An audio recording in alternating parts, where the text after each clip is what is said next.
morning, good morning, good morning. How are you all? House of the Dragon friends, we are here. It is early in the morning. It is Juneteenth, now a national holiday here in the U.S. of A. So happy Juneteenth to all of our fellow Americans. And Blake and I are podcasting, and we are podcasting bright and early. Oh, yes.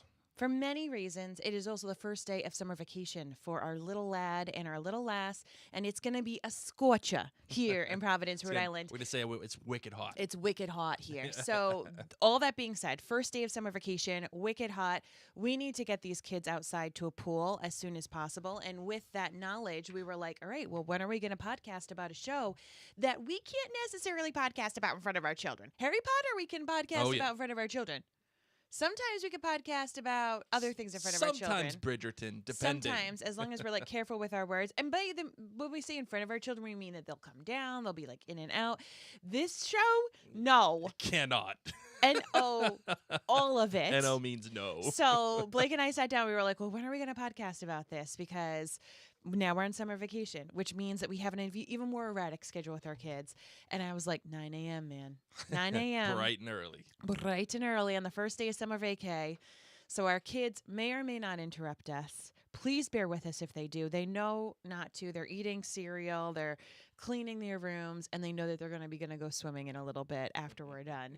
But do us a favor and hit that share button. Sharing is caring, right, Blake? Yes, if you share, that means we get a chance to expand this podcast. So if you're on Facebook, just simply hit that share button. If you're on YouTube or you are on Instagram or whatever, just hit take a screenshot, put it on any one of your platforms that you think would be worthy of sharing, and we can help grow the podcast. Another thing that you can do too for us as well is if you haven't done a written review for us on Apple Podcasts, please do so. And I know we haven't been able to do season 2 yet, but just based upon your experience with us last season, please let us know,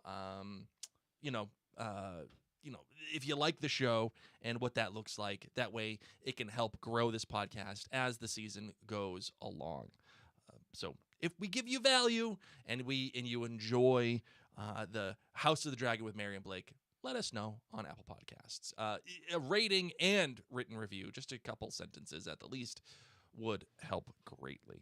So that's that. You ready? Yeah, let's make a podcast, man. Let's do this, my friends. 10 seconds for Room Tone. Here we go.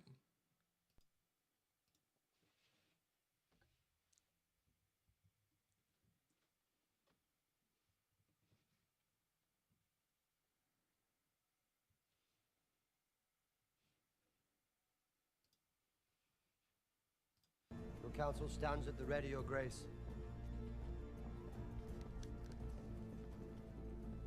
I will fly to Harrenhal at your command and set our toehold in the Riverlands. Your Grace, my Lord Husband's blockade of the gullet moves into place. All seaborne travel and trade to King's Landing will soon be cut off.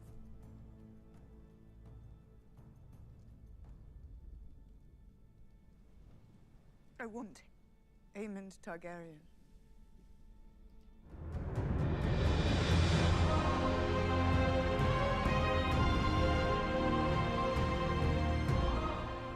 All the way from Providence, Rhode Island, welcome to the House of the Dragon with Mary and Blake. It's a podcast dedicated to the House of the Dragon on HBO, so sit back, relax, and let's talk about fire and blood.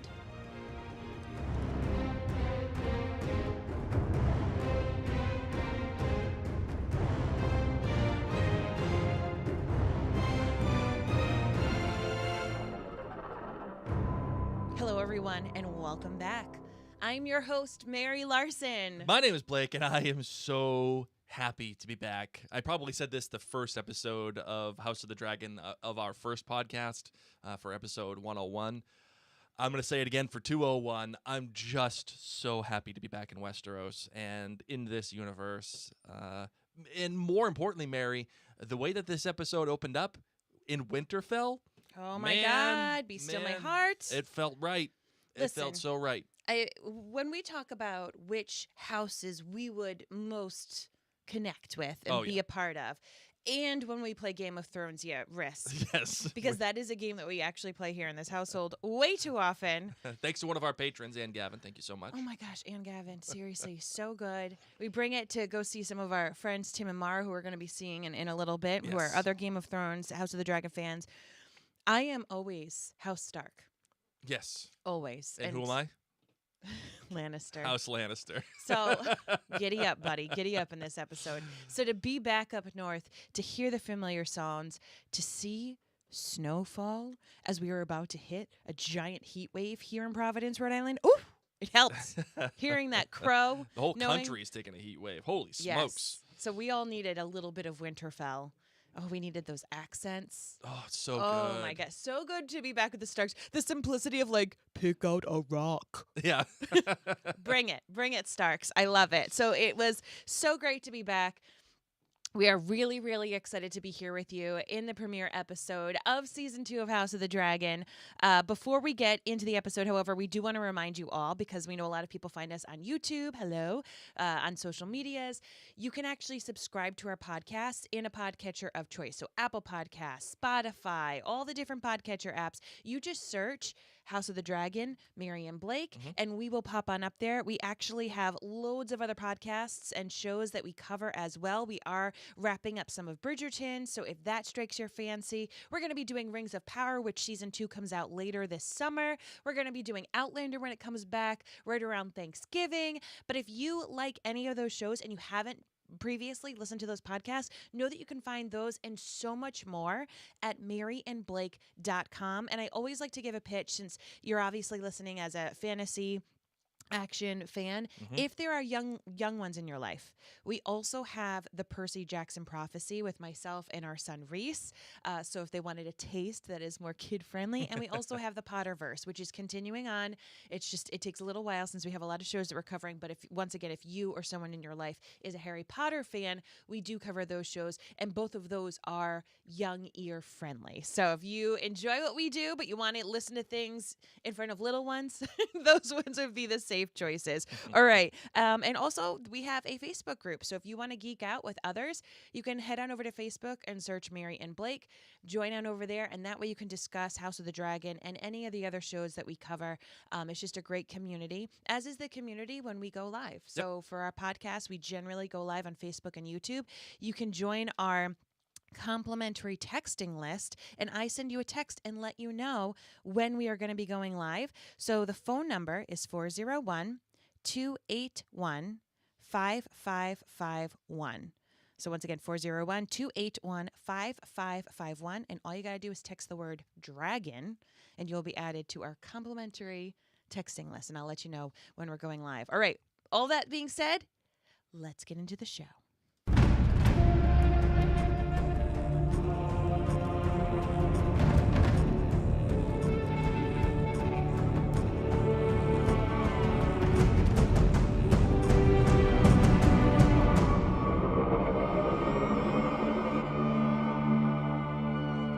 All right, Mav, a mini plot recap. Oh, I didn't prep my homework, did I? No, you did not. Okay, so I'm gonna do my best job that I can, okay, just without prepping anything. So premiere season 2. Usually I'm much better at this. Once again, 9 a.m. I have my coconut cream pie, iced coffee, which is no longer iced.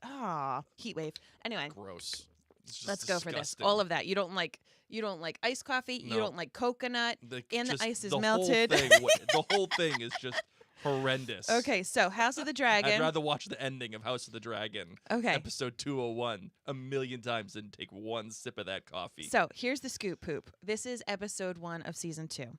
I don't even remember. Oh, it's Son for a Son. Yes. And so it starts off in Winterfell, and we've got Jace chatting with the Stark boy, and he's like, listen, man, I can give you my old peeps. My young peeps need to be here because winter's coming, okay? And he's like, Jace is like, whatever, man. He's like, your dragon won't even go here. Booyah. Mic drop. Jace says, fine, I'll take your old men. Sounds great. My mom will be pumped. And then he learns about Luke's death. Super sad. Luke's death just sad cloud over this whole episode. Mm-hmm. Which is necessary because all of us were devastated when that wee, sweet, sensitive child was just eaten out of the sky. In one bite. Yeah. So here's the scoop. So just know, everyone's mourning Luke. even Alicent, the queen. Yeah. There are 3 queens. Everyone's name is alike. So if you haven't recently watched Game of Thrones, I'm going to help you out in this episode. Can I get an amen? Okay, because get it? Anyway, so we're going to have to go through all this because everybody's confusing. And we are going to have nicknames. There's the Green Queen, okay? That's Alicent. Yes. There's the Black Queen, and that's Rhaenyra. Yes, I'm going to remember her name. Then there's the Blonde Queen, Alicent's daughter, who they also call the Queen because she's married to her brother, Yes. Aegon, who is the king. So we're just going to call them Green Queen, Black Queen, and Blonde Queen. Oh, no. How about Young Queen? Oh, yeah, because she's the same blonde. Yeah. How about, like, Psychic Queen? Psychic Queen. Cool. All right. Psychic Queen, All okay? right, I'm in. So Green Queen is Alicent for Team Green. We've got Black Queen for Rhaenyra for Team Black. And then we've got the Psychic Queen or Psycho. But we all know that she's psychic. Her husband thinks she's psycho, but we all know she's psychic. Okay, so here's the scoop. Everyone's sad about Luke. Everyone's really upset about it. Rhaenyra says one line. But for the sake of posterity, it's Helena. Yes. Okay, You didn't even know because you just Googled it. Well, so no, but I'm just making sure that we all understand so that we don't get a bunch of nerds that are like, you're not even using the real name. It's No, Helena. It's okay. I have them somewhere in my notes. But for most people who get confused, like myself, it's okay. I've got you. All right. So plots are thick. Daemon's mad. He just wants blood. Let's go. He says to his auntie, let's go. Let's go kill people. And she's like, man, I've been doing more work than all of y'all combined. Leave me alone. My dragon's going to rest. I'm going to rest. You're not even king, so shut it. And he says, fine. Her husband limping. I forget what happened to her husband, but we're going to come back to that. He goes to his boat. The boat's being all taken care of, so things are happening there. Everybody is preparing for battle is what you need to know. Yes. Aegon does not seem sympathetic. The clubfoot guy, Laris, he's all up in things. Speaking of all up in things, the captain of the watch, Sir Criston Cole. Sir Criston Cole, the hottest guy of the year award for all of the seasons.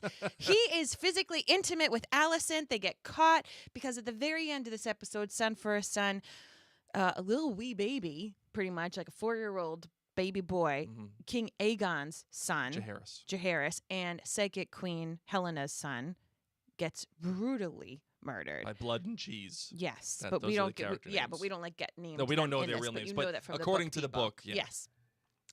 So that's this episode. If you're listening to this in the future, if you're not listening to it in the future, you're like, yes, Mary, we know. Please help us with everyone's names. I'm going to help you through this episode.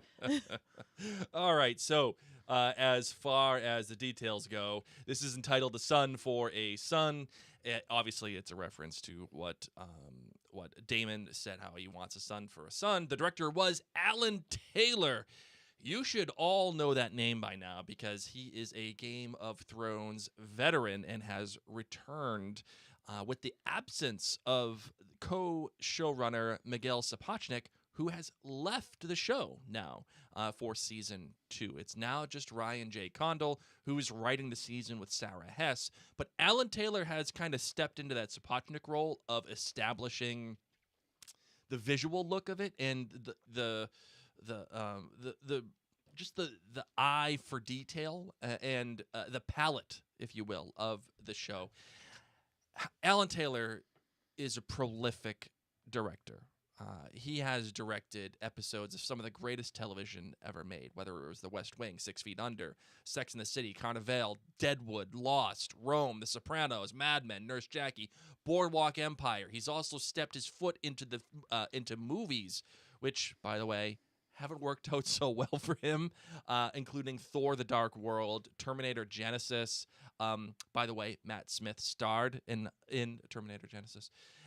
Also, the movie follow-up to The Sopranos, or at least the prequel, The Many Saints of Newark. He has also continued on with episodes of television, including the shows Electric Dreams, Blue-Eyed Samurai, Interview with the Vampire. And just for a refresher, Alan Taylor directed episodes 109, Baelor, 110, Fire and Blood, 201, The North Remembers, 202, The Nightlands, 208, The Prince of Winterfell, 210, Valar Morghulis, and 706, Beyond the Wall of Game of Thrones. And the writer, of course, was Ryan J. Condal, the creator and showrunner of House of the Dragon, who has written episodes 101, The Heirs of the Dragon, 102, The Rogue Prince, 103, Second of His Name, and 110, The Black Queen. So this is the A team right here, right now, the A team for House of the Dragon. And Marvin, I got to tell you, I feel like they kind of had their work cut out for them in this episode. And I need to know how many flames you're giving this All episode. right. For friends who are new to Mary and Blake podcast, we rate each episode on a scale of 1 to 5. And with each podcast, it's on a scale of 1 to 5 for different things. So being that this is House of the Dragon, a scale of 1 to 5 flames is how we do. 1 being the worst, 5 being the best. The occasional 5+ for being not just one of the best, but like one of the best episodes of television in general. Transcendent. Yes, we do like to rate episodes based upon the series itself. Right. Some series are more complex and dynamic than others. So just so you know, as we rate this is for Against Other House of the Dragon episodes. Yes. I am doing something I have not done for Game of Thrones. I'm giving it a 4.8 for a premiere episode. Wow. Which, for those of you who are wondering, I get bored with pretty much the first 2 episodes of Game of Thrones shows. Well, pretty much any premiere. Yes. You not just of Game of Thrones or House of the, but Not any This Is Us. This Is Us. Oh, This Is Us. Yeah. Amazing Yeah, premiere. that blew your doors off. But no, But for any show generally- that we watch, Yes. premieres for you are usually very low. Yes, and it is because it's a lot of just it takes its time. I don't feel any momentum. I know that it's going to get there, and it's usually laying the pieces. This did lay the pieces, but this picked up right from the end of season 1, Right. so that the momentum and the shock that we had from that finale, we are still in. And they did a phenomenal job, in my opinion, with this episode of making me be thirsty and hungry for next week's episode right away. There is no doubt whatsoever that, in my opinion, if you watch this episode, that you're not going to watch the next one. Wow. So 4.8. How about you, Blake? Mary, something weird has happened because A couple of weird things have happened. I somehow your body. I've gone into your body, and you've come into my 'Cause body. I've had half of a coffee, and you haven't. I am at a 4.6 on this episode. I could probably convince myself to give it a 4.5 if I really needed to, but I'm being generous because I'm happy to be back into the world. Good for you. But for your reasons, Mary, I'm kind of in the lower area. The show, it feels like, wants to have its cake and eat it at the same time. It wants to take place right after season 1. Yeah. But at the same time, it wants to also catch you back up with everything that's happened before. Yeah. And it is so expository, and it is so intent on making sure that you know all the players, you know where everything is. I'm grateful.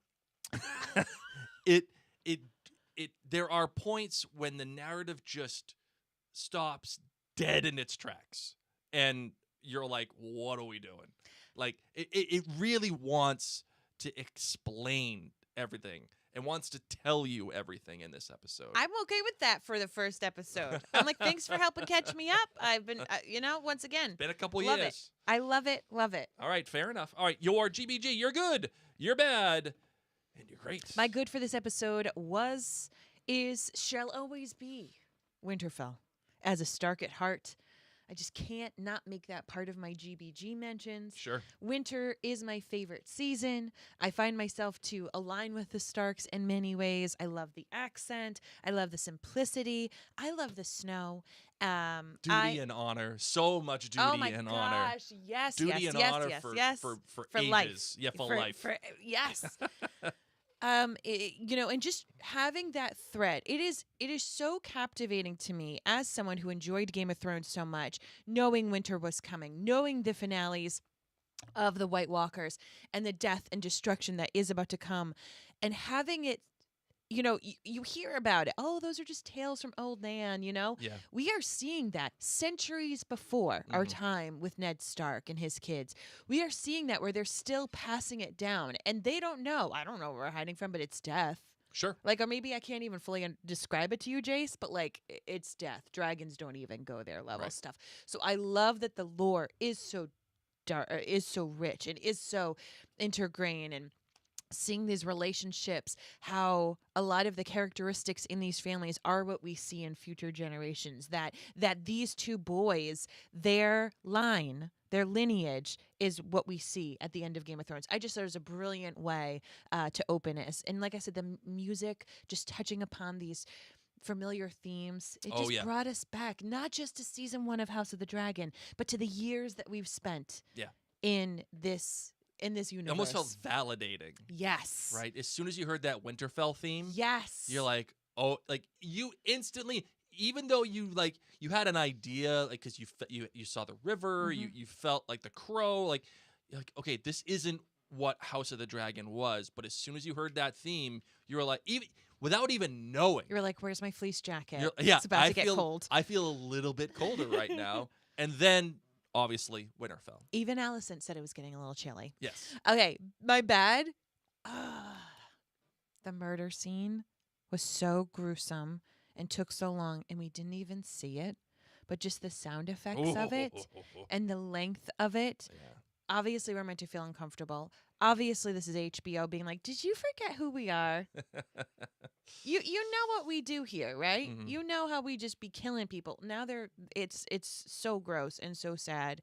And that was intense. I was not ready for that. Blake nor I have read this book. So we don't know about this plot line, but from what I've heard, people who have read the books expected this much further in the distance. Mhm. So gross. Oh my God. And my great was that I really liked a premiere episode. And not just for the Game of Thrones franchise and series, but for series in general. Like, I generally don't like premieres, and I really enjoyed this, and I'm excited. And I don't have to say, I know it'll pick up in 2 episodes, like I always do. So hold on to your butts is what I wrote as my great. All right, my good. I have a tie. I have done what Mary loves and giving ties. And the first one that I have, like you, Mary, it's Winterfell. I as soon as I heard it, I loved it. As soon as I saw it, I loved it even more. It's one of those things that I think the show can really benefit from.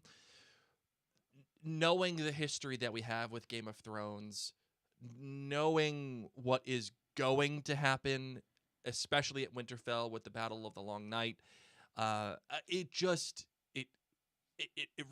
can remind you of what is going to happen, which oddly enough, I think is both good and bad, and it works and it hinders this episode, concurrently, I think. But I think we'll talk about that in a little bit. But regardless, the show is making an effort right now to expand its horizons and get that kind of world building back that was so integral to Game of Thrones DNA. As soon as I saw Winterfell, I said, this feels more like Game of Thrones. This feels like the world. Mm-hmm. And I remember applauding season 1 for saying, or at least by saying, focusing on the Targaryens is a great thing. Focusing on Dragonstone or King's Landing, it's a great thing. But now that we've kind of gotten a chance to learn all the players, we've gotten through that prologue, if you will, now is the time to kind of open it up a little bit. And obviously, since war is brewing, we kind of need to open it up a little bit. Agreed. Right? So I'm really happy about that. And of course, hearing Cregan Stark, also just a great thing. But also my other good, and I really like it's not a blink and you'll miss moment, but it's one of those things that if you don't know literature, then you're not going to get it. It's Alicent in the tub, just feverishly rubbing her skin with the sponge and telling everybody to leave. It's her Lady Macbeth moment, I feel like, where she's just trying to wipe all of this, all of her sins away, whether it is sleeping with Sir Criston Cole or leading her family down to this path where they know that war is coming, and she's played a role in that, and having Aemond do the things that he did. It's just like she's trying to wipe away all of the guilt and the hardships from her, and she just can't do it. Mm-hmm. And I think it's telling that she spends so much time on one spot, on her arm. Like, she's trying to do it and she can't. Mm-hmm. So I really like that. My bad. Again, this episode, it feels a lot like a scorecard almost. It feels like, oh, hey, you remember this? You remember that? Remember how this person said that? Remember when we did this? Like, oh, remember Corlys? Yeah, he's hurt. And we're meeting this other character, Alan, out of nowhere. We're spending so much time trying to set things up again, so that really what happens at the end of the episode is really the only thing of real import. There's not a whole ton here that happens other than setup. So that's my bad. But my great is the relationships, or at least the relationship between Daemon and Rhaenys. Watching them interact, seeing her kind of blow him off a little bit, and saying, oh, wait, and he's saying, oh, this is an order. Yeah, well, it would be if you were the king. Like, this relationship is going to be, I think, just as important as the Daemon and Rhaenyra relationship, the Black Queen. Because that right there, like, seeing these two interact was just really great. Because everybody else kind of cowers to Daemon, except her. And I can't wait to see what comes from that and how these two play off of each other. And the same thing goes for Rhaenyra and Daemon, the Black Queen and Daemon. There's going to be a lot there between those two now that he's kind of given, I mean, within context here, the order of what he gave. This relationship is going to be strained, and how does that affect what's coming? Going to be very interesting. All right, so that is that, Marvin. That is my GBG. Now, normally we would have Mary's dad segment at this point. Unfortunately, he hasn't given us his segment. We'll insert it. Yes. We'll call him after this. Yeah, sure. We'll call him after this and see what he's got. But just for the live show, this is normally when we would have it. Unfortunately, he hasn't done it yet. It's okay. All right, so Marvin, where do you want to start? Oh, my goodness gracious. Well, let's...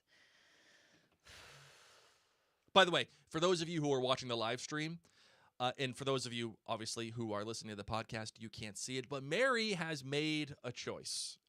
I made a choice for this episode. She has made... It is a choice.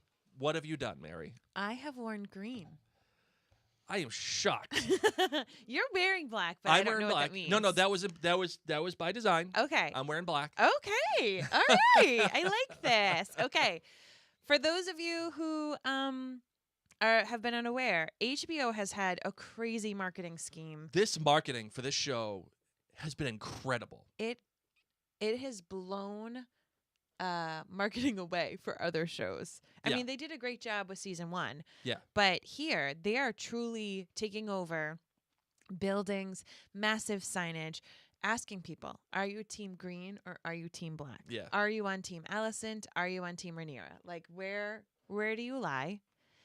And I say I'm wearing this today because I feel like myself and probably many other viewers of the show are going to go back and forth over different episodes. I don't know how many are going to stay true to their course, and that will be an interesting thing for us. So maybe that can be something we can add to the episodes. Since this is big HBO, this HBO is saying choose your side.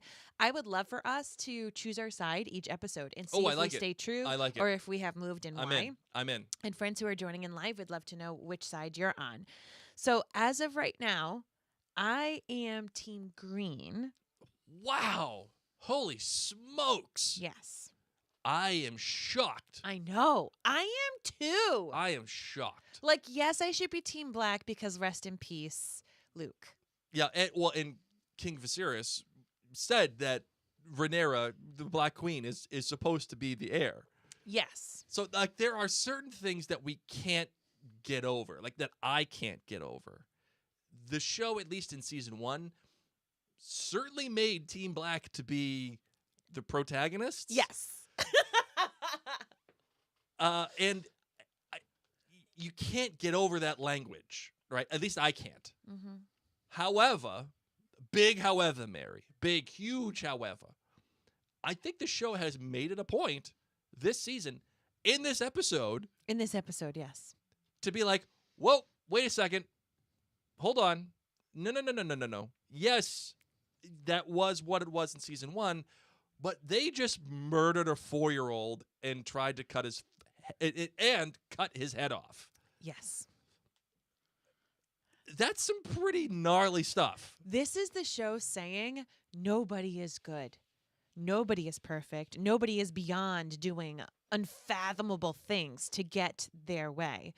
And I'm saying Team Green right now because of Alicent, who not perfect. Let's be real. Girlfriend had some fun. F-U-N this episode. She put the F-U in the fun. There you go. Exactly. Well done. I got you. But I feel like Alicent right now has a good understanding. Like, I feel like Alicent right now in this episode has the best comprehension of the world and the best comprehension of the emotional scope. And mind you, she thinks what she is doing is right. She thinks her dying husband said Aegon needs to be on the throne. Yes. And really, he was just all sorts of loopy and saying all these things, and he thought he was talking to Rhaenyra. So she thinks she's doing the right thing. She lights a candle for Luke. She seems mournful about it. She calls it out like, yeah, well, we killed their kid, so this isn't really great. She doesn't want to go to war with dragons. She knows that her son, who's sitting on the throne right now, is cuckoo for Cocoa Puffs and not necessarily the best leader. And she's saying, hopefully we can just wait it out until the novelty is worn off, and then we can take care of things. I truly think that as of this moment, she is the most cognizant. She knows Larys is doing some weird stuff. She knows all these things. Once again, nobody is perfect, but I don't think Rhaenyra is in a great emotional state right now, understandably. Yep. Daemon definitely is not. No, and Daemon is. So, like, because Rhaenyra has been absent, understandably. Yes. I don't know how long it's going to take for her to have power. She might just be mad next episode and go cuckoo for Cocoa Puffs herself and pull a Daenerys and burn them all. I don't know. So I don't trust her judgment right now. And while she's been away, Daemon's been in charge. And he's slaughtering 4-year-old babies, essentially. Yeah. And so the show kind of pulls its punch a little bit there. But we'll get into that. Go ahead. So I don't like most of Team Green. I'm here to tell you that. I don't like them. I don't like Otto Hightower, Alicent's dad. I don't trust Alicent's kids except the psychic queen, Helena.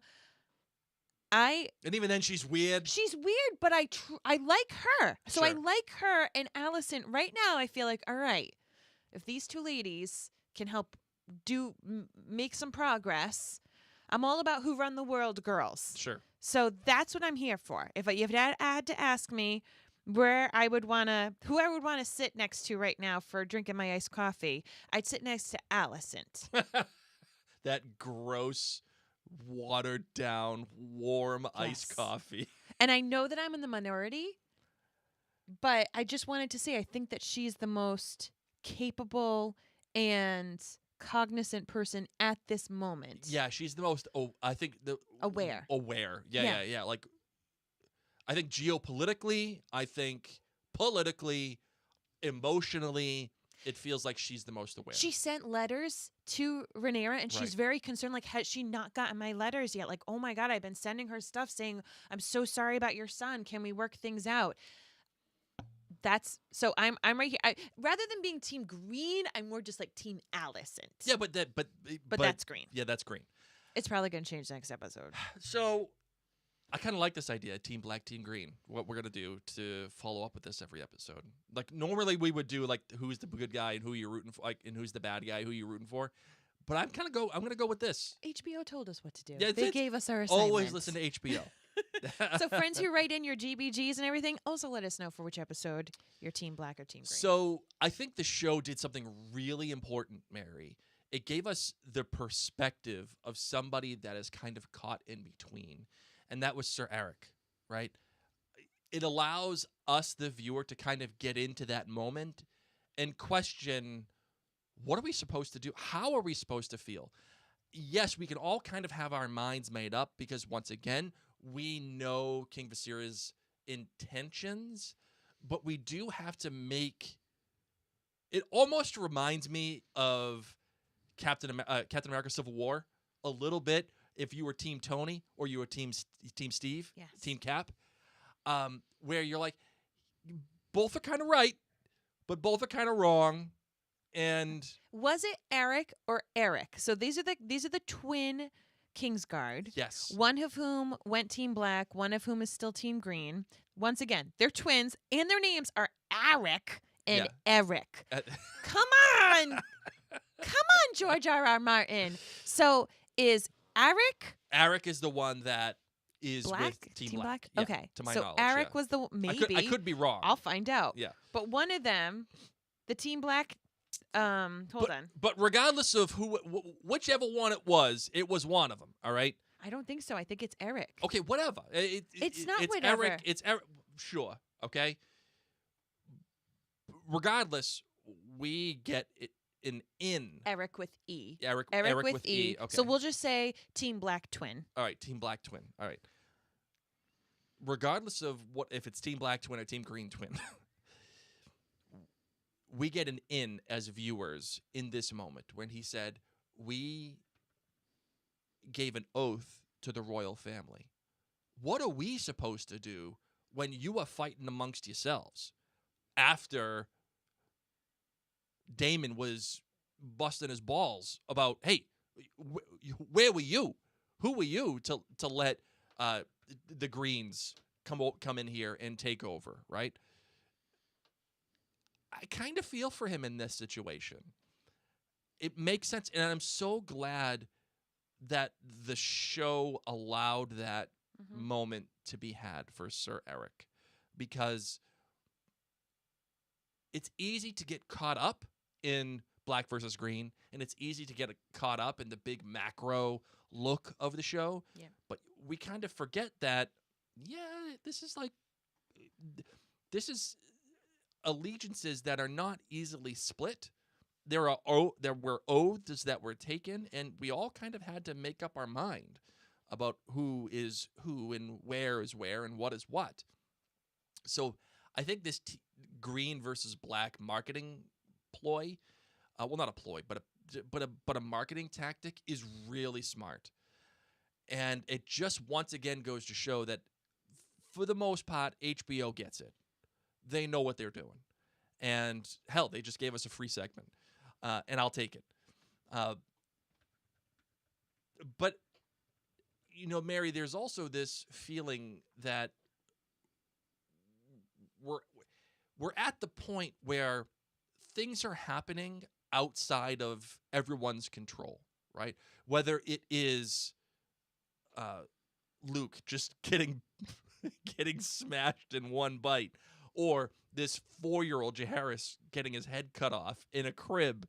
The world is moving outside of Rhaenyra and Alicent. Things are happening outside of their control, and you can feel that momentum. You can feel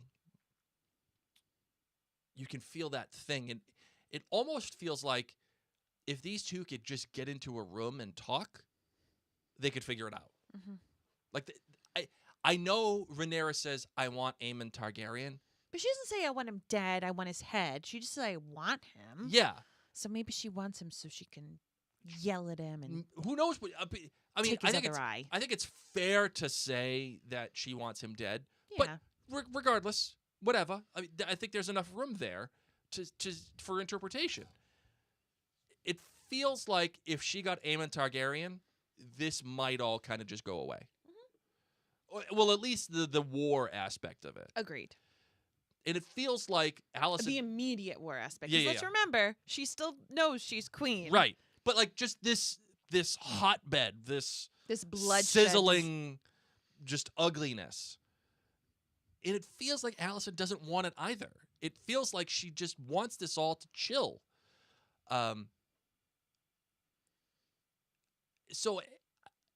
But things are happening outside of their control. And one of those things is Daemon, right? Daemon, and this is where the show kind of pulls its punch, and this is what I wanted to talk about.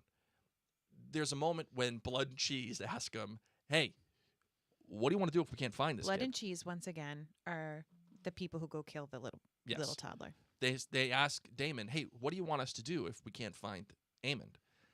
And there's a look from Daemon, but there's no confirmation of what he wants. Yeah. Do you think that the show pulls its punch here, where it's like they don't want him, like they want him to be an agent of chaos, but they don't want him to be too much of an agent of chaos? Like they don't want him to come out and clearly say, well, then murder anybody. But are we led to believe that he could have said that a moment later just off camera is what you're asking? Right, I right. believe that. But the show doesn't want to have that responsibility, yet it does have the responsibility of killing a 4-year-old, right? Yes. So, like, why do you think they made that choice? Because I think he did say it off camera. I don't trust Daemon. I never have. I never will. And I think he would have just said, bring me back ahead. Just get me a son for a son. I don't put it. I think we are meant to feel like he would easily say, get the job done one way or another. Sure. And if you can't get this grand fighter, get another kid. Or, because I don't think he's going to be disappointed with the murder. I don't think he's going to be like, guys, I just said the one with an eye patch, not the little kid. I think he'll be like, all right, Well, we still yeah, got blood. Yeah, we got something. And I think that meat or blood, what's his Blood. name? Blood and cheese? Meat. Whatever. Meat and cheese. You That's- smell like beef and cheese. That's the Santa from Elf. I feel like You sit on blood the throne of lies. knows Daemon because he says commander, right? Or like when Daemon Yes. comes up, he addresses him as that. So I Yes. think he also knows Daemon a lot Yes. in the sense that he'll just be happy. Let's spill blood. Let's call heartache. Let's bring about heartache. Let's still make sure it's a son. Fair. There's also something I do want to mention here too, Mary, is that I feel like with the departure of Miguel Sapochnik, we also kind of have this departure of an overwhelming visual darkness of the show. And I know that has been a complaint of many that, later seasons of Game of Thrones, the first season of House of the Dragon, when Miguel Sapochnik got more and more influence on what was being visually told, you could almost have an immediate difference between this episode and the previous season in terms of very literally the visual darkness of what's happening. They still allowed for darkness, But nowhere it's near. contrasted. Yeah, there's nowhere near the amount. Like, Agreed. when there was darkness, they're not afraid of inky blacks. But, like, there's this scene. There's fire nearby. There's fire, and there's also like the moon shining through with that light. When Alicent was in her room, like the lighting and the cinematography in this episode was stunning. And I have to say, it certainly felt a lot more like the first seasons of Game of Thrones. And I don't think it's a coincidence that Alan Taylor is there, who helped create that visual palette for those early seasons of Game of Thrones. Did you notice that difference?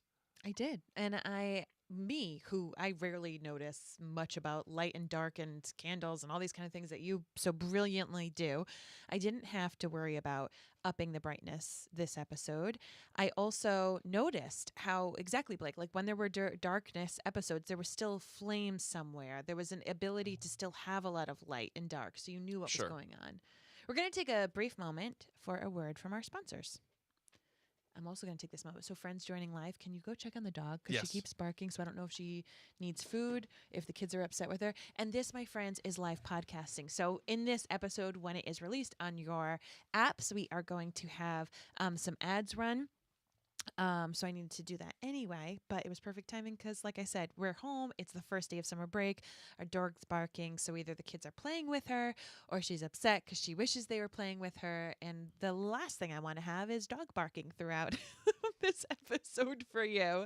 So thank you as you wait along with us. So if you haven't already said if you're Team Black or Team Green, please feel free to do so. You can also write your own GBGs, and don't forget you can still share this episode. Share it on your wall. Share it in Messenger. Was she fed breakfast, Blake? Sorry? Was she fed breakfast? I did not know. Can you ask the children to do it? Yeah, you can still share it on your walls, in your Messenger. And I'll say it again. If someone wouldn't mind writing it in the chat on Facebook and on YouTube for the complimentary texting. Once again, the phone number is 401-281-5551, and you just need to text the word dragon. So if you don't already get complimentary text from me letting you know when we're going to be going live, please send a text to 401-281-5551, and in the message field, type the word dragon, and I will add you to our text message thread. It is me texting. It's not like a bot or anything like that, and I'd love to make sure you get the messages. All set? Yep. Awesome. So, Mary, you talked about King Aegon II.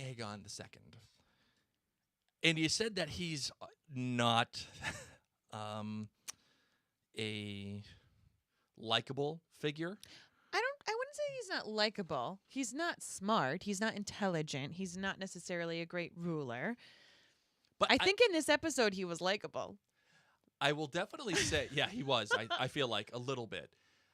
He's nowhere like.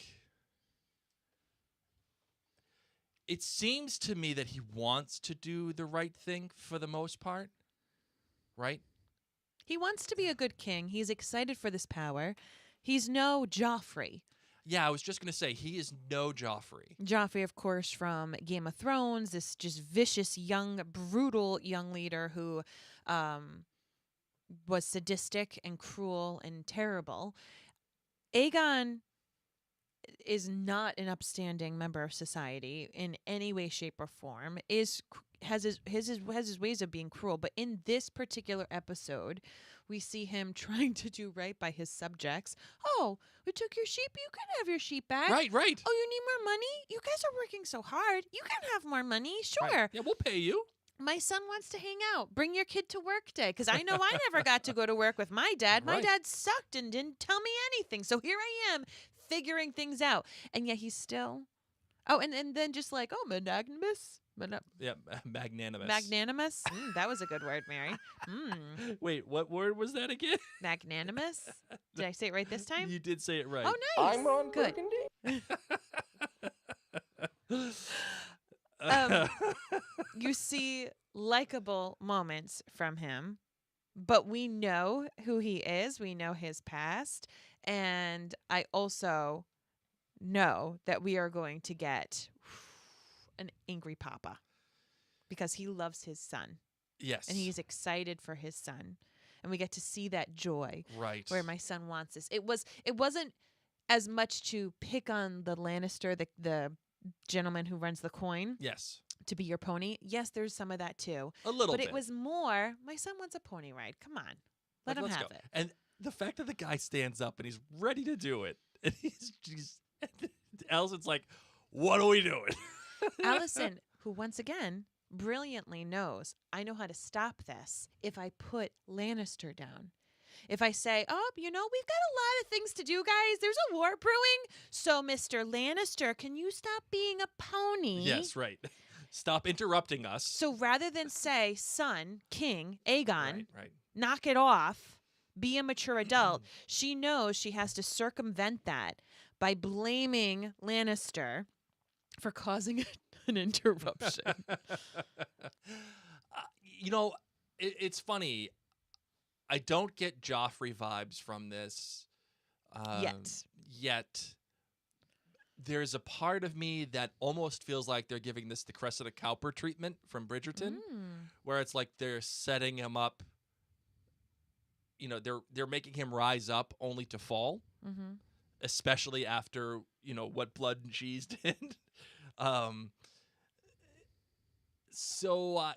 it's, if anything, Mary, it's only to give us, I think, a little bit of connection to the kid, Jaehaerys, so that when he does die, we actually feel something. He's not just kid number 1 or kid number 2. Or right? we understand this immediate switch. He's going from, sure, you can have your sheep back, sure, you can have some money, to maybe he goes back and he says, get all the sheep, take the money. Yes.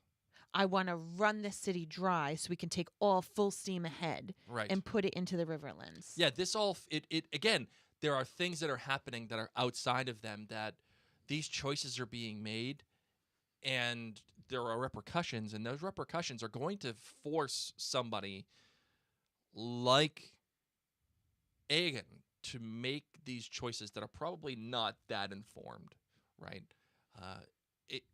It is no coincidence that Alicent says, like you said, Mary, you know what? This is, once his interest has gone away, we'll run the show. Everything will be fine.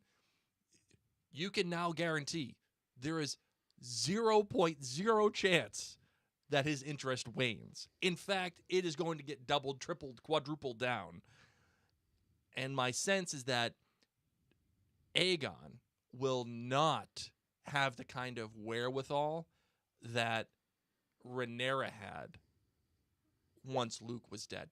Because as you heard, she's been missing for a few days now, purposely. She took time away. She didn't want to make bad choices. She didn't want to make emotional choices. She took time to make sure that her son was dead. She grieved. She did what she needed to do while everybody else just kind of steamed. There is no way, in my estimation, that Aegon is going to do that. I agree with you. As soon as that decision is ready to be made, it's going to be made. And that is that. You know, for you youngins, you won't remember this. And I hate to bring in politics, but it's not really political. But like after 9/11, there were a lot of people that were saying, go do X, Y, and Z. Go invade this country. Go do that. Go do this. And people were very upset. By the way, rightfully so. I remember feeling that anger. And I remember feeling that just that internal, like, what are we going to do about this? But at the time, President Bush didn't do anything. And I remember, I'll never forget. He's like, we're going to take our time. When we make our move, we're going to make our move. And it's going to be shock and awe. But trust me, we need to think about this before we just react. I don't see Aegon doing that the way that Rhaenyra did. It's going to be interesting. That's for sure. Yeah. How are we feeling about Larys and Otto? Does Larys maneuver his way into Otto's position as Hand of the King? We're going to do a quick moment to go through everyone's names if anyone did not recently re-binge all of season 1 and season 2, because we're throwing a lot of names. Note that like 20 main characters, I believe, were in this episode alone. Crazy. So we have of the Targaryens, so Team Black, we have Queen Rhaenyra. Yep. We have her husband Daemon, who's also her uncle, right? Yes. And then we have her son Jace, and we have the deceased son Luke. We have their his cousin, Daemon's cousin, Rhaenyra's aunt, Rhaenys Mhm. Targaryen. So she's the one that comes off the dragon, is tired, and says, "You're not king. You can't tell me what to do." And Daemon then- was married to her daughter, and Rhaenyra was married to her son, and now they're Yes. married to each other. So all the kids around the fire Yeah. during the burial, those are all part of this family. And her husband is begins with O. Corlys, excuse me. Corlys, yep. Corlys Valerion, the one that's limping. He's who the master of we ships. thought was dead. He was like fighting for years. Right. And he's now back. So that is Rhaenys's husband. Yes. And the grandfather of all of these people. All right. Then we go on to the Hightower situation. Alicent Hightower, former wife of the deceased king. She is now mother of the current king. She is also the queen, which we'll talk of as Queen of the Greens. So she is mother of Aegon, who is the current king. Correct. Of Aemond, the eyeless guy. Mhm. Of Helena, Yep. who is Queen Psychic, who is married to Aegon. And then we also have Otto, who is Alicent's dad, who is the current hand. And Criston Cole, who is banging Alicent right now, and he's in charge of the guard. And he ain't supposed to be doing that. No. Larys Strong, who is was brother of Queen Black, Rhaenyra's lover and Yes. father of her children. Yes. Father of the deceased Luke. I mean, it's an unsaid thing, but Yeah, but he knew. Yeah. And Larys killed his dad, killed his brother for Alicent. yes. Larys has killed a lot of people. Larys also tried to get rid of the White Worm. Larys is... Who was also in this episode, Yes. Massaria. She's Yes. in this episode. So she's in this episode. So Larys and Massaria, great at secrets, very knowledgeable of the inner workings.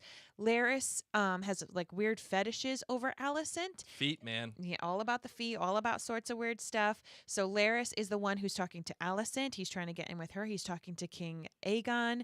And I agree. I think he's trying to become hand. So those are a lot of the people that we know. And then we get to meet Alan, who saved Corlys. Alan, who is the guy who's like, oh, here's Luke's sword, and here's I saved you. We also meet Cregan Stark up at Winterfell. We meet a few other people, but that's like laying of the land. So you're asking, Larys Strong Yes. with the club foot has the foot fetish guy.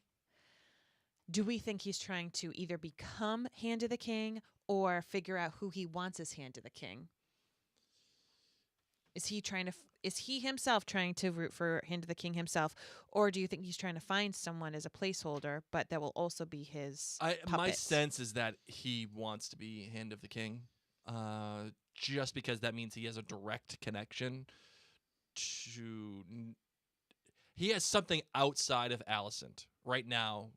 His only influence goes through Alicent, so he has to make a maneuver to make sure that he remains, I mean, for the lack of a better term, in power. Yes. Right? So making that move, and I think playing to Aegon's sense of his father and making himself different from his father, knowing how his father kind of treated him and how he's treating his own son. Like, it's a really smart play from Larys Strong. And separating the two and saying, listen, Otto was your father's hand. Wasn't necessarily a huge wartime hand. I feel like we should be making some changes here. Well, he doesn't even say that. He just kind of implies it. And I think he's going to be successful, Mary. I think, once again, Otto's going to be kind of on the outs. We also have Larys getting rid of all of the staff that he found to be untrustworthy. Yes. And he has changed Alicent, Queen of the Greens, all of her staff to people he trusts. Right. And I find it such an interesting scene because after that happens, Alicent goes and takes a bath. Yep. And it's that scene that you're talking about where she's scrubbing.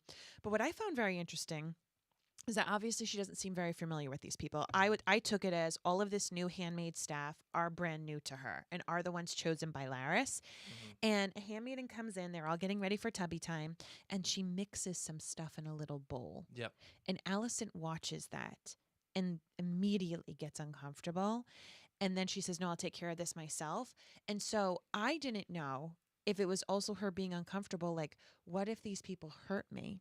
What if these people poison me? Right. Why was she watching her do something to that mixing bowl? And then she Absolutely. said, I'm going to do this myself. Could she be giving me something that's going to make me sick? Give me both. Who Yep. knows? Who Yep. knows?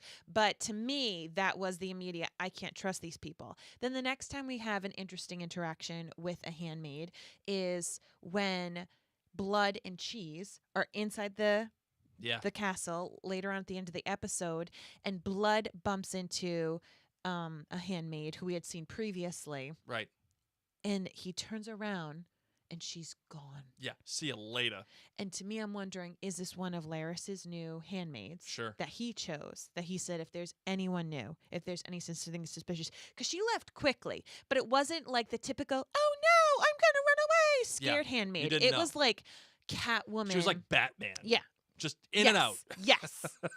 She was like, peace. I'm actually Anne Hathaway. Let me go Right. get my pleather on. So I'm very interested. And she's an easy to spot handmaid because she's got really dramatic eyebrows. So I'm going to be on the lookout for eyebrow handmaid to see if she's got some super spy technique stuff. Sure. Yeah. Is she telling Laris right away? Is she telling anyone? That's a good question. Does Laris already know that Alicent is with Criston Cole? Oh, yeah. Because he changed all of her staff. Someone's got to change the sheets. I think he's got to know, but he's definitely going to know now, or at least everybody's going to know now if Helena Helena won't decide. say anything. But the Will fact she? that Will here- she? Won't she? here's the fact of the matter. My sense is that as the Kingsguard, Criston Cole probably should have been with the heir to the kingdom at night. Probably should have Or been with there. the king. Or at least with the somehow, some way, definitely should not be banging Alicent.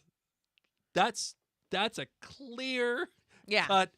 Like, I mean, he could say, "Listen, I was with Aegon. We were playing with coins on a map, and then I had to go take a poo, and it took me a while." We all know men take their time when they go poo. when you start doom scrolling, So- that's what happens. I find it very interesting that when Blood and Cheese do enter the castle, they go to the room that Aegon was in. It's the Yes. same room that he and Criston Cole were dealing with the map, doing the coins. Otto comes in Yep, and says, yep. "Oh no, little boys. You Yep. don't make your own plans." Yeah, you don't do that at all. What does Cheese look at when he's looking at the tapestry on the wall? What was that a picture of that he had so much awe of? Was it just that it was a beautiful tapestry with a I dragon don't know. on it? It might have been. I don't know. But I mean, what I will say, and here's what I would love, if the tapestry that he was looking at is the tapestry that we see at the beginning of this episode for the credits. Which, by the way, I like that so much more than the original credits from season 1. Yeah, It with makes all the blood. so much more sense. It tells the story of the Targaryens. It was a little too much for me that I almost need to go buy it bit by bit, because at first I thought, oh, this is pretty, this is different, I love it. I love the embroidery as we're constantly Yeah. see Helena doing it. It's very common to be having women doing embroidery in the Game of Thrones verse. Mhm. But then I was just getting confused and overwhelmed about all the different scenes. Sure. Yeah. So No, I- like it's kind of hard to see. It's kind of hard to tell what it is until we get to I need to the pause story each that thing. we know. Yes. Until we get to the idea of like, okay, it's green versus black. Like we now understand that. So yeah, I would love if that's the thing that he's looking at, or at least what the story is that that tapestry is trying to tell. Maybe it's one of those things that's like, I'm actually in these quarters. Holy smokes! Like, could you imagine like going to the White House and seeing that portrait of George Washington? Like being like, That was painted by Gilbert Stewart, who was Right. from Rhode Island. that's true. Like, Fun fact. like I'm looking at that right now. I've already seen it. I have not. Oh, I have not seen it. bucket Imagine that. list. Definitely a bucket list thing. You're not like a Gilbert Stewart enthusiast. Nope. Can't say that I am, Mary. Oh my goodness. Marine here on Facebook says the ladies of the Ton would love the tapestry. I get a very Wesley as you wish from Criston Cole. Whatever. Not Christian. The hot knight. guard. Yeah, the hot guard. Okay, Alicent's toy right now, Queen Alicent. By the way, she says they can't do that anymore. Yeah. You know they're going to be doing it more. Well, they did later that episode. I know, but even more so after yeah, this. so she says we can't do it anymore. Yeah. And then she talks about the weather as they're getting dressed. Alicent, come on, girlfriend. We can't do this anymore. It was so fun. So it's a little chilly in the air. Yeah. Can you please help me get dressed again? And it really gave me the Wesley, as you wish. As you wish. Not that I think he's on the same grounds, nor should he breathe the same air as Wesley. Yep. The Dread Prior Roberts, but it gave me that same. Criston Cole, I think, Cole, might be the most unlikable character in this whole show. Does Otto Hightower? No, because when Criston Cole and Alicent come into the small council together at the same time, which, mind you, whatever, he's guarding her. Yeah. But he gives this look between the two of them, Otto Hightower. Yeah, I noticed that too. And he's like, wait a second. Yeah. Is this a post-coital glow? Listen, if Otto Hightower is as smart as I think that he is, he's got to know. He's got to know. He knows his daughter's type. He knows she's had the hots for him forever. But here, I mean, listen. A woman's got needs. Okay, that's what it comes down. She's been involved. She was involved, at least, in a relationship with an older man that, by the end, He looked like the Crypt Keeper. yeah, he didn't really have it in him anymore. And I don't think even the little blue pill was going to work for him at that point. So she's got needs. So listen, I don't blame her for bumping uglies, having a little rumpy pumpy with Sir Criston Cole. He, though, has problems with Rhaenyra. He has unresolved issues of He's rejection. still pissy about what happened. Yes. And that's the problem. I don't trust him. That's why I say he might be the most unlikable character in the whole show. He might be the most dangerous character. That's Not just unlikable, but I that's a think he's the great most one. dangerous. That is great. Because you don't expect it. We saw how he freaked out at the wedding. Yeah. Daemon, we know what to expect with You know him. what you're getting with Daemon. All right. We know. He's like a dog chasing cars, like the Joker. But Criston Cole, Oof. watch out. He's got some dangerous stuff in him. You know who's dangerous? Who? Blood from Meat and Blood? Or Cheese and Blood? Meat and blood. What happened to the dog? Why did you kick the dog? And then Well, no, that was if you Cheese. Cheese kicked the dog. No, Blood kicks the dog. I don't Cheese think want to so. kick his dog. No, Cheese kicked the dog. I am so sure. I'm gonna find it because I was like, that had to have been I'm Blood. telling you, it was after Blood, like basically slammed him up against the wall, and he's like, I don't know. I know where it is. I just don't know my way around it. And then he's like all frustrated because Blood just slammed him, and he kicks his dog. Telling you. How did Blood climb the stairs holding a lantern? Because he's enormous.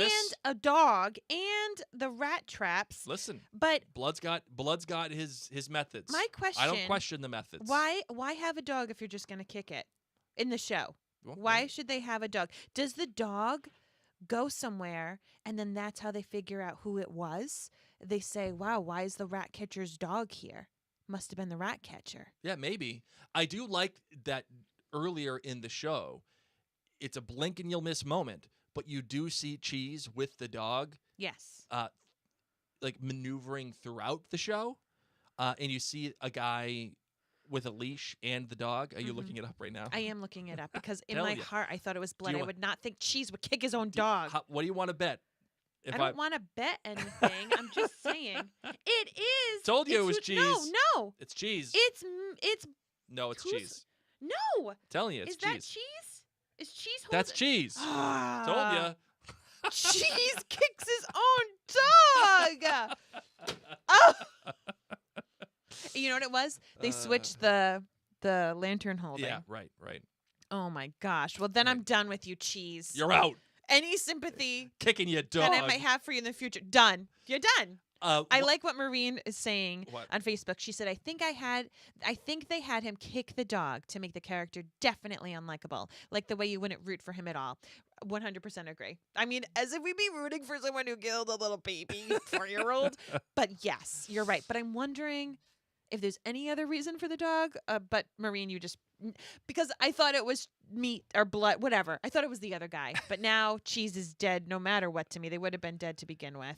So there is one thing that I do want to go over, Mary, and that is, like, there's a lot at play here. There's a lot of maneuvering. There's a lot of, like, who's on what side and what are they doing. I think it's important for us to kind of, now that the show has expanded its canvas a little bit. And the amount of families that we're talking about. The Right. Greyjoys are even mentioned in Yeah, this right. episode. I love how the Greyjoys are just kind of candidly thrown in there they as could a be the new master master of of ships. ships. Yeah. Yes. Let's just kind of go over what we at least know as of this moment, right? As of this moment, the Starks and the Vale have not, like, they haven't shown loyalty to either side. Yes, but they did, because Jace comes back and says the Starks are giving us 2,000 men. I know, but they didn't. He didn't go in. He was like, you can have a bunch of old dudes. Go, have fun. No, I mean, you'd be an old dude. You're a gray beard at this point. I actually took it as a good thing. He said, I'm going to give you 2,000 troops. And they're Yeah. good, and they're hard, and they're good fighters. They'll fight like Northerners. Yeah. And I was like, yeah, that's right. I actually took that as a good thing. I take it as the Starks, the North, they are with Team Black. I feel like there's still some reticence there. But regardless, they did not. They are not with Aegon no matter what. Like that. No Yeah. matter what, they're not with Aegon. House Baratheon is with Team Green. Because they are engaged to Aegon. Correct. And Yuck. the we have the people in Old Town who aren't necessarily Team Green. Where's Old Town? That's like in the South. That's, Have we been there? we've been there, but in Game of Thrones. Oh, yeah, but not in this episode. But not in this episode. We have, as Otto Hightower says, they have troops marching up from Old Town. So that to me is like Team Green. All right. So we just have these things. Baratheon is engaged to Aemond. Yes. Apologies. So we have these things that are moving, these alliances that are moving, and we are looking to see if the Golden Tooth, that's where they're trying to get in the Vale. That's where they're trying to get there. In the Riverlands, they're trying to get these places underneath It's their the place you always charge. want to get to when you play Game of Thrones Risk. I'm not going to lie. Oh, my God, I if know. you can have a hold on the Riverlands Oh. in Game of Thrones Risk, you're good. Yeah, you're in good shape. You're in good shape. All right. Anything else you want to talk about in this The episode? scene of Jace and Rhaenyra embracing each other and how crying did I forget? when they come back. Might be my favorite. Oh, so beautiful. And just to know, once again, that she said one sentence this entire episode. She was able to convey so much emotion and feeling, finding that dragon wing, Yep. finally getting the evidence that her aunt talks about. You know, how you need to kind of see that so that it helps you grieve. But that embrace means so much. I am so excited to see Jace continue on. I think that he's going to be a really interesting character. And still finding the wherewithal to do his duty to his queen.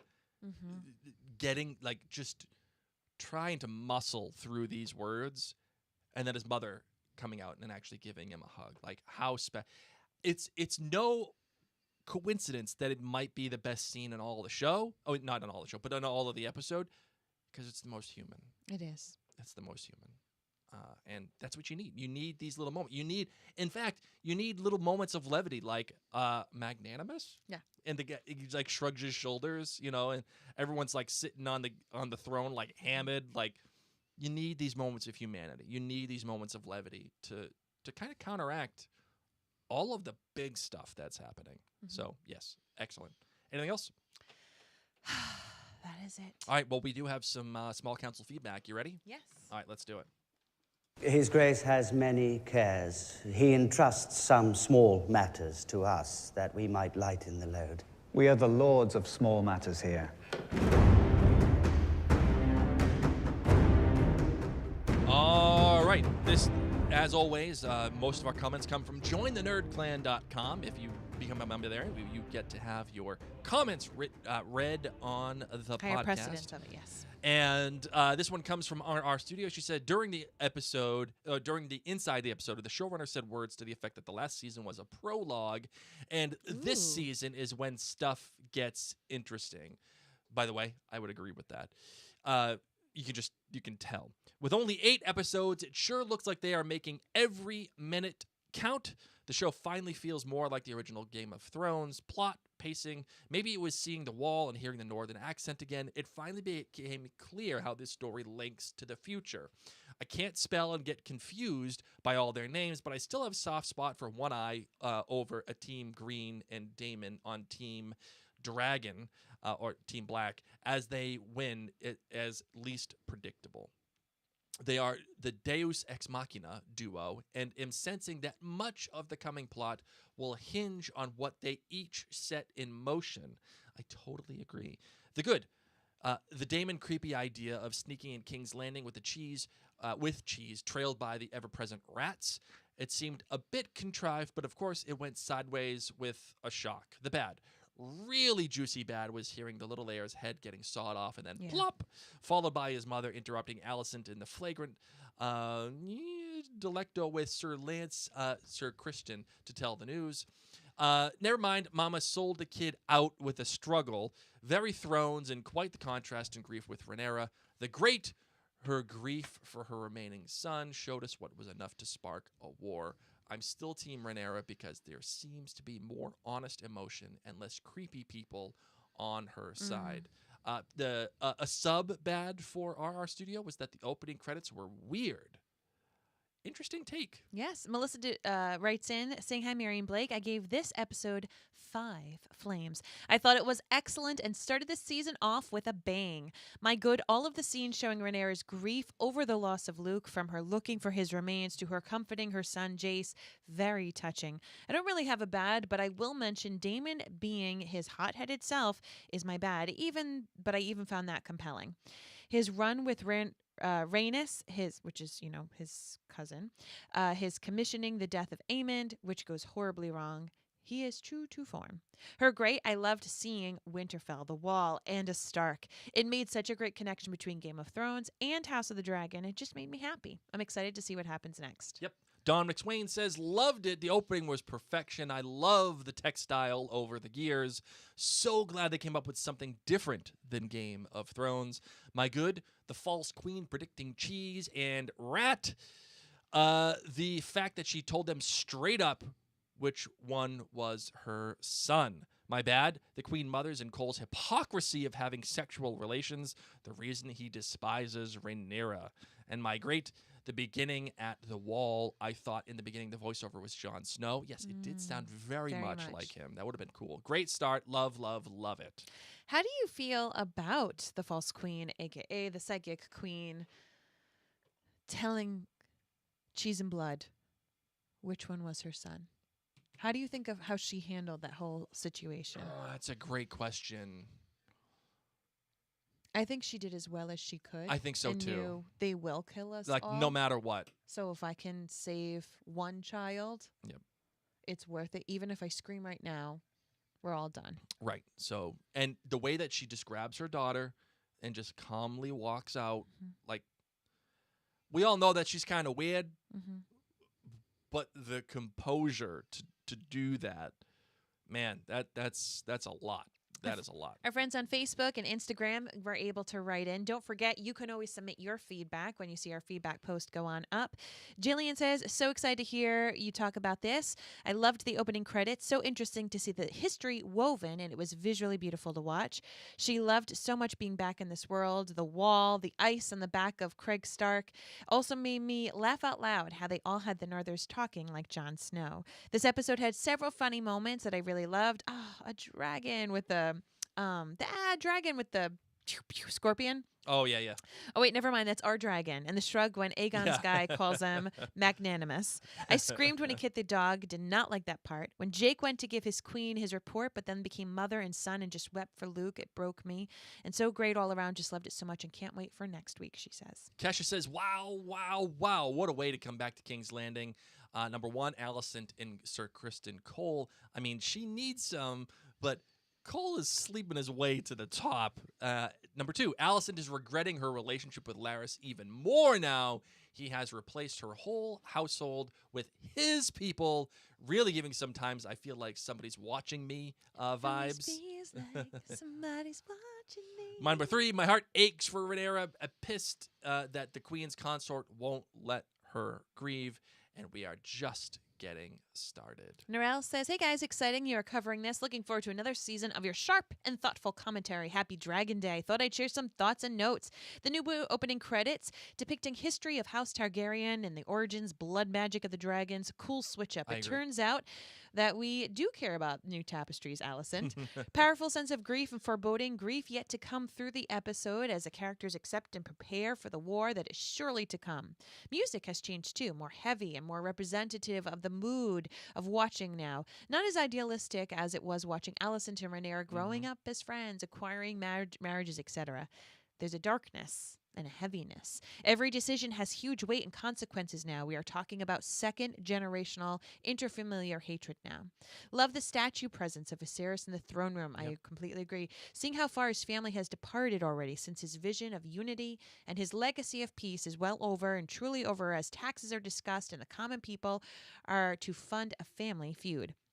Poor Aegon. While still unlikable, is not tyrannical, just wants to please and be loved. Also doesn't seem to care much or have studied the duties of ruling a kingdom. I guess they couldn't prepare him too openly, as it was concealed plot to usurp the throne. And I completely agree about this, because remember, Rhaenyra was the one that was being trained her entire life. It was said and known, and so he didn't get to have any of this training. So it is new to him. Blood and cheese. Horrifying. Another misunderstanding that could have been avoided. I think the show handled it well, gave book readers what they needed for true-to-book lore, but took no pleasure in the beheading of a 6-year-old. Unfortunately, other than it being a child, horribly sad and distasteful in that regard. We barely knew the boy, so somehow it wasn't as devastating and a personal loss as Luke's. How can you not be Team Black and defend their atrocious war crimes at this point? Who kicks a dog? Same guy that accepts gold to behead a child. Who kicks a dog? Well, how did she said, how can you not be Team Black and defend their atrocious... Oh, war comes at the same point. Oh, okay. Yeah, all right. Yeah. Okay. My standout was Emily Darcy's performance. Emma, excuse me.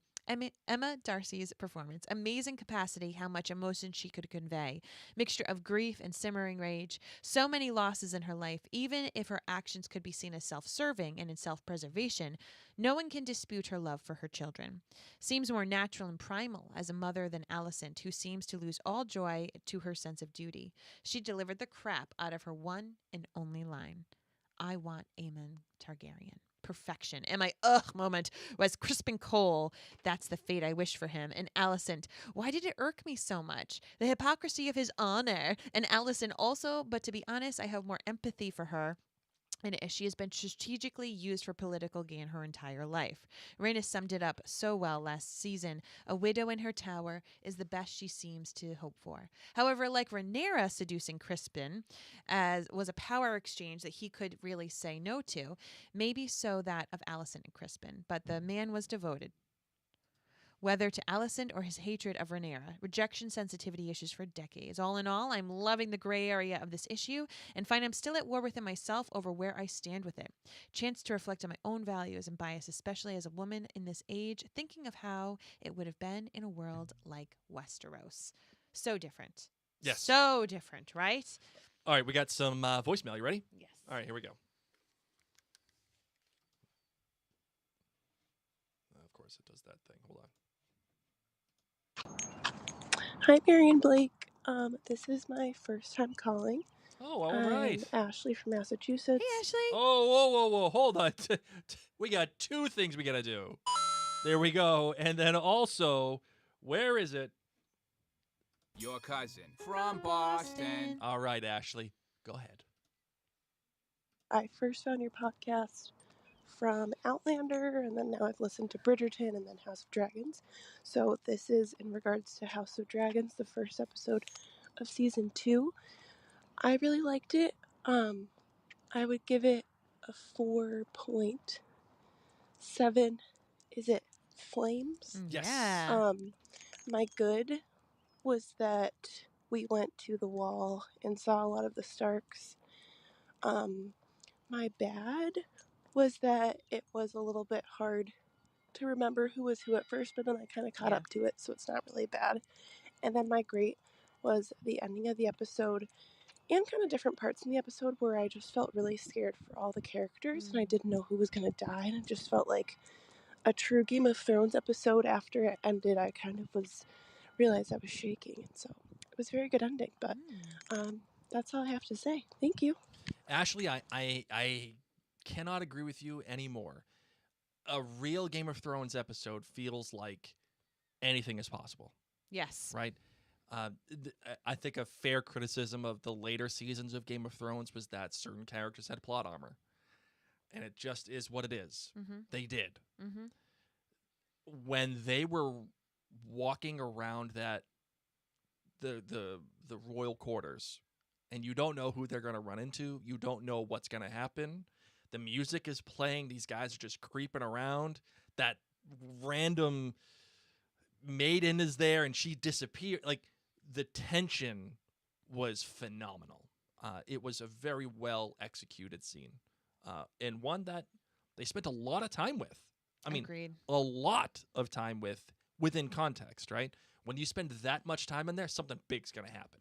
All right, let's get to the next one. Hi, Mary and Blake. It's Maureen calling all the way from Scotland. Hi, Maureen. Regarding A Son for a Son, first episode of season 2 of A House of the Dragon. I would give this episode a 4.5. It was a very brutal episode, which is only, I think, giving us a taste of how brutal the season is going to be, which is great. My good is the new opening credits. Yes. Because I love that the show finally feels like it can stand on its own, doesn't need the Game of Thrones name anymore, doesn't need the Game of Thrones look. It can just show its own thing now. But I'm glad they kept the music. My bad would be the rat catcher kicking his dog, just because I hate violence. Who kicks a dog? And like animal Bad abuse people. on screen. But I can understand its purpose. So I kind of feel like it was meant for us to not feel bad about this guy ever. And then, he goes on to do something even worse. So, yeah. And then my great is that Rhaenyra's first line in this episode is, "I want Aemon Targaryen." And I thought that was badass. All right. See you next week. Thank you, Maureen. Thank you, Maureen. Awesome. And then Chelsea here on YouTube in the stream, she says, Alicent is staying in Rhaenyra's old room. So Helena was forced to walk the same path Rhaenyra did immediately after childbirth in season 1. Wow. Great pull there, Chelsea. Excellent stuff. All right, that's it for the feedback. Of course, ladies and gentlemen, you can always reach us. Just email us at maryandblake.com or maryandblakemedia@gmail.com. But if you want to leave a voicemail. But we would love voicemails. We always encourage it. We want to hear your voice. Your voice is just as important, if not more, than ours. We just happen to have microphones in our basement, and we're the nerds that put it together. If you want to leave a voicemail, please do so. Go to maryandblake.com. Just hit the contact button, and then you'll see another button that says voicemail. We won't answer a phone. Nothing like that will happen. It just goes straight from your computer or your smart device straight to our message box. So we love voicemails. So please do share that. And if you want to make sure that your comments do have priority and they are read on the podcast, go to jointhenerdclan.com, where all of the comments that are put on in our reaction threads are read. They are there, and we will make sure that they are read on. We will always save room for that, just because that's really important to us. So that is that. All right, anything else, Marvin? That is it, my friends. Ready to close it out? Yes. Let's do it. Did you have a prediction? Oh, yes. I do. Well, I'll do it in the close. Okay. Here you go, Blake. Tell us your prediction. All right, so here is my prediction. All right, this is my hot take. Okay.